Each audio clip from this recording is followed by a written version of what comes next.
Anyone who has read Poe or Stoker or Daphne du Maurier would recognize the early Gothic elements in Walpole's story.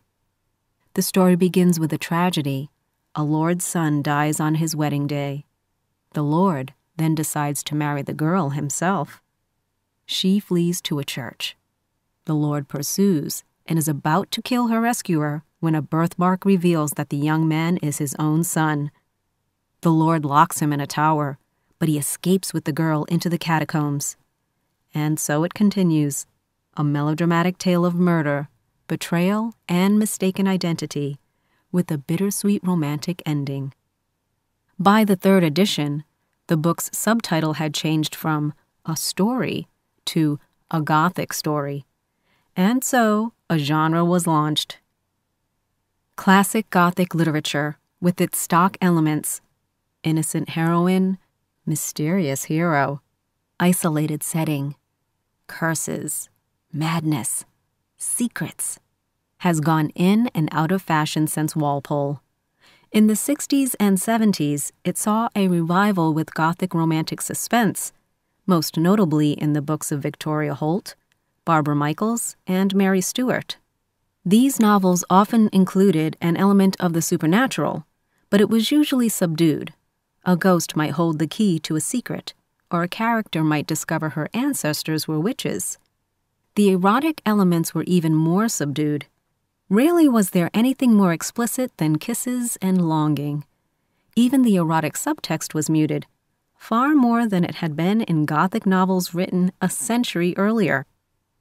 In the late 70s, Gothic fiction began another turn, one that firmly embraced both the sensual and the supernatural. Leading this new era was Anne Rice, who returned to the early days of the genre, following in the footsteps of Bram Stoker and James Malcolm Rymer by putting vampires at the center of her work. Her sensual vampires were not the monsters, though, but the protagonists. 25 years later, authors took Rice's ideas even further, and the genre of paranormal romance was born, replete with sexy supernaturals of every variety, from vampires and werewolves to angels and demons. And these were not the chaste encounters seen in the Gothic romances of the 60s. These were erotic, often explicitly so, exploring every facet of sexuality, from GLBT to polyrelationships to S&M to fetish. Red Velvet and Absinthe celebrates the Gothic in all its forms and adds in the erotic elements that were often glossed over in the genre's early incarnations.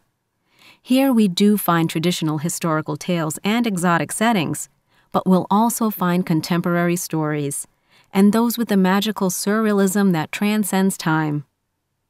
The stock elements are well represented too, often with an original twist, giving us delicious tales of family secrets and horrible curses, enchanted paintings, and mysterious beverages.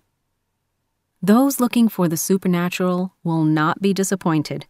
Stories feature not only recognizable creatures, such as werewolves and ghosts, but mysterious ones too. Men whispered to be demons or golems, and new fantastical beasts born from the author's imaginations.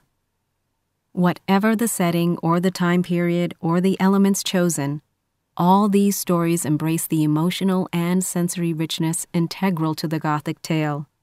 We don't just read words on the page. We feel the red velvet. We taste the absinthe. We smell the flower and sweat. We hear the whispers and cries. And we experience the thrilling danger, the looming apprehension, the exquisite passion. That is the core of Gothic literature, and this collection delivers. Kelly Armstrong.